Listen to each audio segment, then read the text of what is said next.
Hello and happy Friday. It is day 6, part 2 of Instant Pot Week. And today we are talking about developing massive flavor in your Instant Pot using just some really great recipes. Today, Kristen at A Mindful Mom already made a chicken chili using frozen chicken and dried beans, which is just crazy, in your Instant Pot. And I mean, just the amount of flavor you get from these things is amazing. And today I'm going to be making an Indian butter chicken.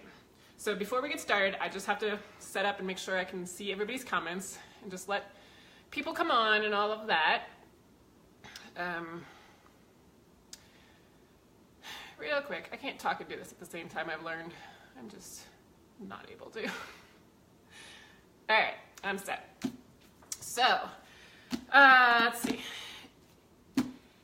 Indian butter chicken. We're gonna get to that in a second. First, I wanted to show you real quick the, I had the spoon out here, the, here it is, yogurt from yesterday and how it came out. So you have to see the texture. So this was 1 teaspoon of beef gelatin with 1 13.5 ounce can of coconut milk, and I used a 1/4 teaspoon of that Belle and Bella vegan starter. So, and then I also used 1 teaspoon of maple syrup. So that's what this looks like for me. So like I said, every single starter, every single method of, like, you know, if you use probiotic pill or different starters, and then the different like gelatin or agar powder or anything like that can make different consistencies. So that's what this looks like. Just wanted to show you that. And it tastes really good too. It's nice and tart. I did this one actually only for 10 hours, so it's not as tart as I usually like, but it still came out really great. Hey Sherry, and hey Kristen. So glad you guys are both here. It's nice to see you. Is it all like weird and kind of bad weather in Nebraska? Because here it's like weird. We get this like freezing drizzle, and all the trees are kind of covered in like white stuff, and our power's been kind of blipping a little bit, so I'm hoping it doesn't go out. So we're crossing fingers on that one. So, all right, let's get back to making massive flavor in your Instant Pot. So I kind of alluded to this yesterday when I was talking at the end, but I think one of the reasons why I really like the Instant Pot is because you can get so much flavor in such a quick time. It's kind of like when you make a chili and you let it sit on the stove for several hours and you put it away in the fridge and then take it out the next day. You know how the flavors just develop and it tastes so much better the next day. The same kind of thing you can get on the Instant Pot with just, you know, a couple of, you know, minutes, like less than an hour typically, which is pretty cool. And when I first started, I shared earlier this week a recipe from Jennifer Robbins' book, The Paleo Cooking with the Instant Pot, and that was the beef stroganoff. And we love that. I mean, obviously, because we share it all the time. But another book that I started cooking out of was this one too, this The Art of Great Cooking with Your Instant Pot by Emily Sunwell-Vidari. And I will share a recipe from this later with all of you who have signed up for the emails.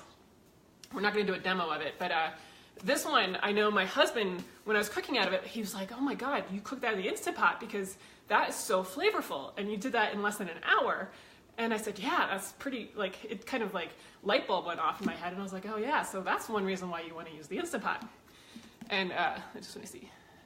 No, it's nice today. That's nice. I'm glad it's nice there. So yeah, I mean, so that's how I learned that Instant Pot can make such amazing flavor, was with that book. So then a funny story is I am a avid reader. I read romance novels like crazy. I just love them. It's my way of like kind of winding down. And I'm a Kindle Unlimited member. And one day, you know how like Amazon kind of gives you those suggested posts or suggested products to buy or whatever. When I was looking for a new book to read, it popped up this one, the Indian Instant Pot Cookbook. And it was on a Kindle Unlimited, so I was like, oh, I'll just, you know, look at it, because I love Indian food, and I know I have a lot of Indian friends, I know they love their pressure cooker, so I was like, oh, you know, this kind of works well, maybe the flavor will be good. And so I opened it up, and I found a couple recipes in here, and I made the butter chicken in here, the Murg Makhani, it's also called. And we were so impressed. We thought it was the best butter chicken we've had outside of an Indian restaurant, which is amazing, because I think I've made every single butter chicken recipe out there on the internet. because we love it so much. It's one of our favorite dishes.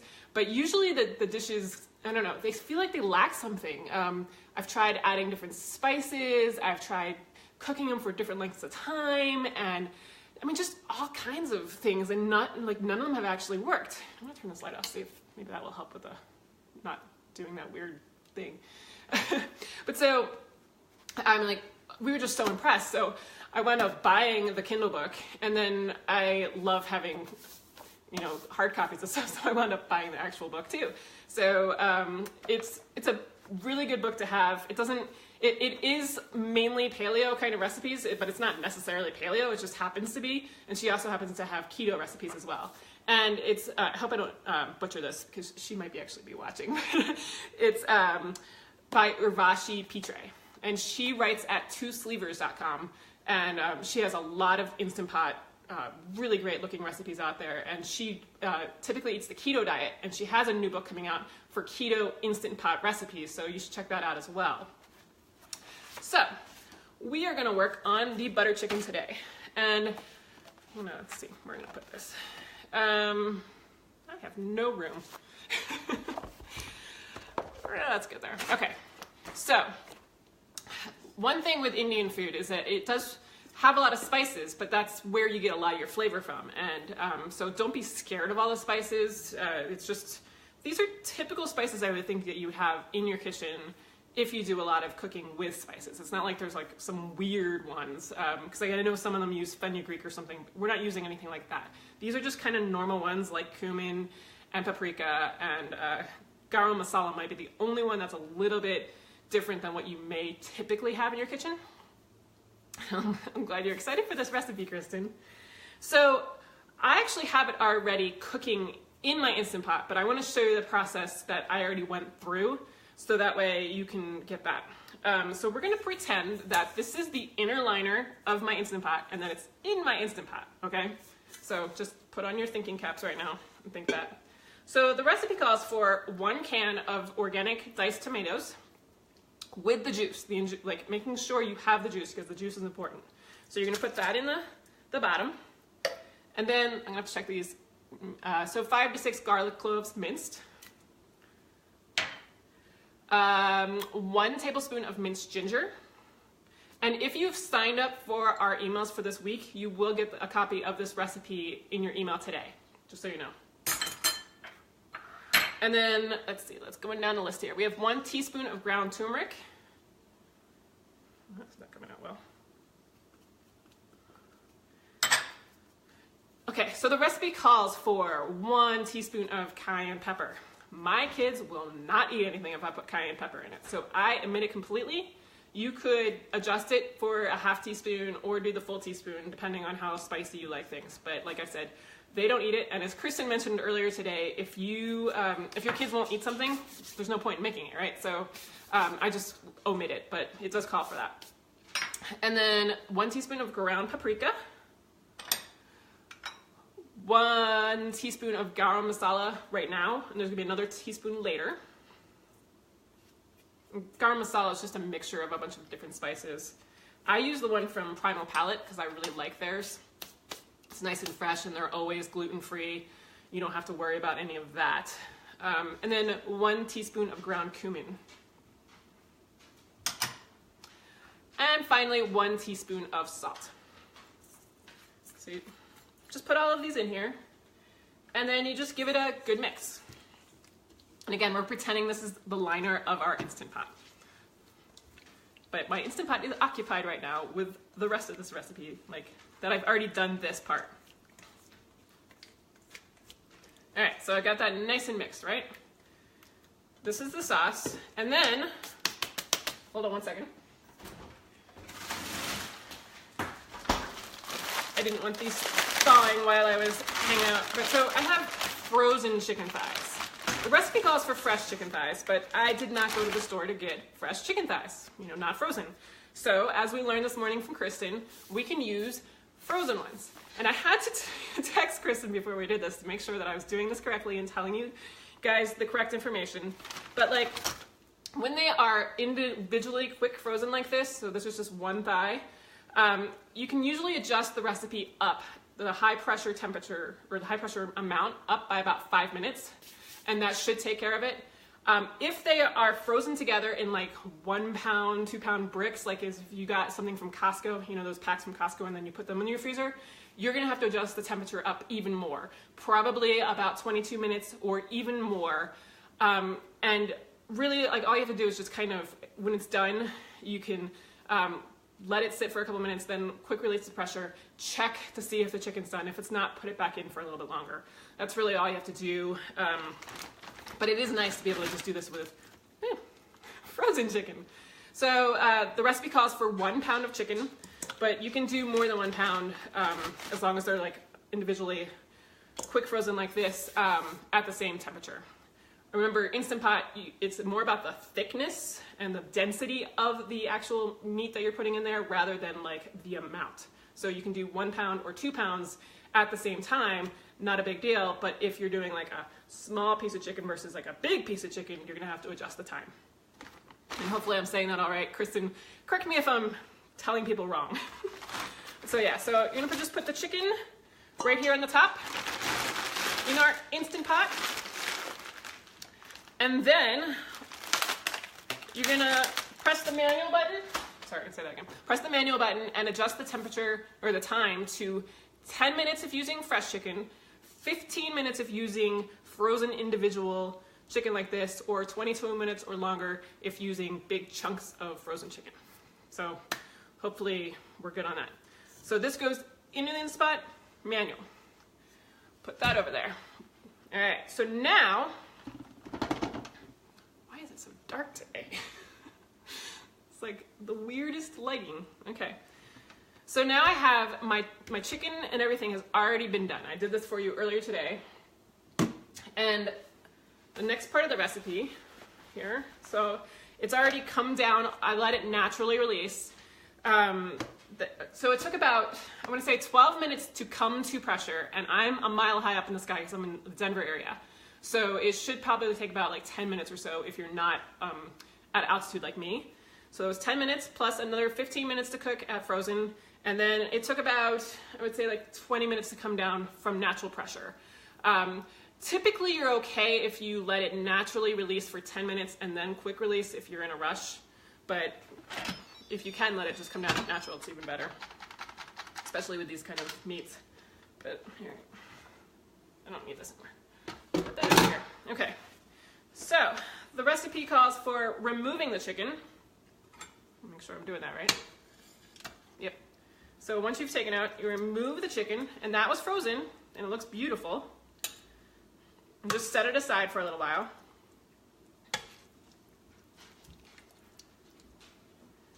I'm doing that with a slotted spoon so I leave all of the saucy goodness in here. And I'll show you here, so you'll see there's a lot more liquid than there was when we first started. And that's because the chicken releases liquid as it cooks. Okay, let me, hi Oso, can you go? All right, so then the other ingredients we need are here on this plate, and I'm going to have to find a spot for them. Let's see. All right, but actually first I need to blend the ingredients, because remember we started off with diced tomatoes, and so we want them to turn into more of a sauce than just being the diced. So I'm going to take my immersion blender and just kind of, all right, here we go again. Just kind of blend it up. You can do this in a regular blender too if you only have that. It's just, you know, if you have an immersion blender, it's such a lifesaver in the kitchen because you don't have to worry about transferring bowls and cleaning out other stuff. You just have to clean this, which is much easier. All right, stick that in there. Okay, so now we're on to here. We're going to add 4 ounces of butter that are cut into cubes. Now this is where the recipe starts veering off from being any sort of vegan or vegetarian recipe, but you can use coconut oil instead if you are a vegan, vegetarian, or can't tolerate butter or dairy. So we're going to just put the butter in here and just drop it in. We've got that. And then 1 more teaspoon of garam masala. And again, this is the Primal Palette one I really like. Sprinkle that in. And then it calls for one half cup of heavy whipping cream or a full-fat coconut milk. Now, my problem is I actually used up all of my coconut milk cans making yogurt this week. I didn't even realize that until I went downstairs. I usually have tons of boxes of them and I must have used them all up. So instead, I am using coconut cream.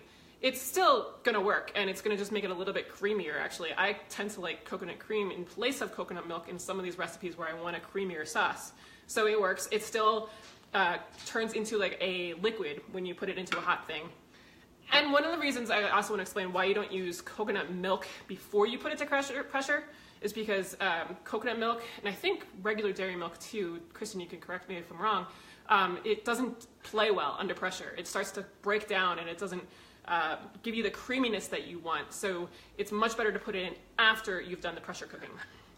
So I'm just going to put that in here. This is a half cup of coconut cream. Oops.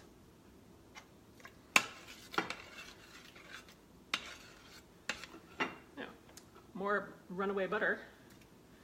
All right, and then a quarter cup to a half cup of fresh chopped cilantro as well. And if you don't like cilantro, don't put it in. I know some people think it smells like feet or tastes like feet or something. So don't put it in if that's you. Let's see. Yeah, any full-fat dairy or non-dairy will break down under high pressure. Yeah, that's what I thought. All right, so you're gonna just let this kind of sit for a minute, cool down, and mix up. And once like the butter's pretty much melted, we are going to remove half of the sauce. I don't have a bowl for that. Where did I? I tell you, this kitchen is not conducive for doing Facebook Lives. All right, so we got a bowl. I'm gonna just remove half of the sauce because this recipe makes twice as much sauce as you need. Now you could keep it all, and if you really like the sauce, then keep it all in there. But I like to take it out, and then we'll make some like cauliflower, roasted cauliflower, steamed cauliflower later on in the week, and then mix it with this, and it's really good. And so that's also an option. If you are vegan or vegetarian, you can also make this recipe pretty easily. If you're not adding the chicken in with the sauce in the beginning, you have to add a half cup of water. I believe that's what she said. Let me just check. Quarter cup of water, just to compensate for the lack of juices that the chicken's gonna remove. And then you can mix in paneer, which is cheese if you're vegetarian, or vegetables. And I think this would be delicious if you like take one of those cauliflower steaks where you take cauliflower and you slice it into like 1/2-inch steaks and you put it in the oven and roast it until it's soft, and then you mix it with the sauce. That would be delicious. Or any steamed vegetables, but just make sure they're steamed, and then you just add them to the sauce afterwards, and then you can just mix them in and eat them that way. And it's really like delicious. I'm telling you, like with the cauliflower and the sauce, oh, it's so good. So that's a good side dish as well. You can freeze this or use it within 3 days. So Kristen says, oh yes. So, all right, so once you've removed half of the sauce, all you need to do is put your chicken back in. You can break it up before you put it back in or break it up while it's in there. She just does not recommend shredding it. More just kind of cubing it up or breaking it into smaller pieces. And then that's it. I can tell you this smells so good. I mean, it's just so flavorful, and oh, it's like, I'm telling you, it's one of the best dishes we've ever had. And she recommends serving this either over rice if you can tolerate it or you have no problem with that. Over raw cucumber noodles would be great. Cauliflower rice, or over cauliflower, like I said.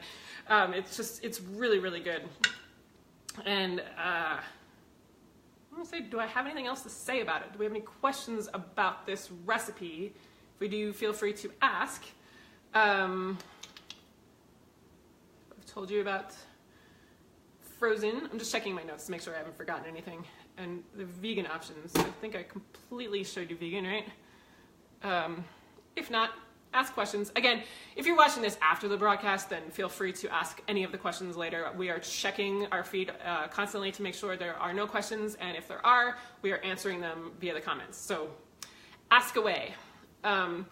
So today is the last day of the giveaway. In case you've been following along, we're giving away a 6-quart duo Instant Pot. And you have to subscribe to our email list and then go to thrivingonpaleo.com/giveaway. And the word of the day that you need to enter is develop. And that is because we are developing massive flavor in just a few minutes in this pressure cooker situation with the Instant Pot. And tomorrow is going to be a fun day. It's going to be great, just in time for Valentine's Day. Kristen is going to be showing us on a Mindful Moms page. That's Facebook.com/A Mindful Mom at 10 a.m. Eastern, how to make creme brulee in the Instant Pot. And then I am going to be showing you how to make chocolate cake. It's a paleo and gluten-free and dairy-free chocolate cake, but it's so good, and I really don't think you'd be able to tell it was paleo at all. And that will be at 12 p.m. Eastern on my page, just like today. And yeah, I actually do put this over rice, Patricia. We do eat white rice, even though we're paleo. White rice is kind of a gray area on paleo, but I have 2 growing boys and my husband is super skinny, so they are totally fine with carbs. I have to watch it a little bit with me, just because if I eat too much white rice, I will start gaining weight. But it's more just kind of like a filler kind of food. There is no nutritional value in it whatsoever. It's just, we eat it, you know, and like, I'm celiac, so I can't eat gluten, and sometimes it's really hard to be on a restricted diet where you can't eat certain things, so to be able to just mentally know that I can eat something helps me as well. But it's delicious over white rice. You can do brown rice, basmati rice, however you want to do it. And I don't know if Urvashi has a recipe for naan on her site at Two Sleevers, but Ashley at My Heartbeats, just search for paleo naan on Google. She has an amazing paleo naan. It's made with like tapioca starch, coconut milk, and almond flour, I think. And it comes together really quickly, and we have served that to people that are not at all paleo, and they love it. They've asked for the recipe, and they make it at home. So that's a great recipe to go with this. So we'll serve this over rice with some of that paleo naan, and it's gluten-free and paleo and delicious. So hopefully that answers questions. If we don't have any others, yeah, I guess we'll see you then tomorrow for our, Patricia, if you needed the recipe. So if you've signed up for our emails, I've left that in the description. It's the Thriving on Paleo / Instant Pot Week one. Make sure you sign up for that, because today the email will go out. We usually send them at 2 p.m. Eastern with the recipes for today. So hope you'll get that. So that's it. And yeah, we'll see you tomorrow for our last day. It's exciting. I can't believe it's gone by so fast, but it's been great. And I'm hoping you guys are learning a lot. So see you tomorrow.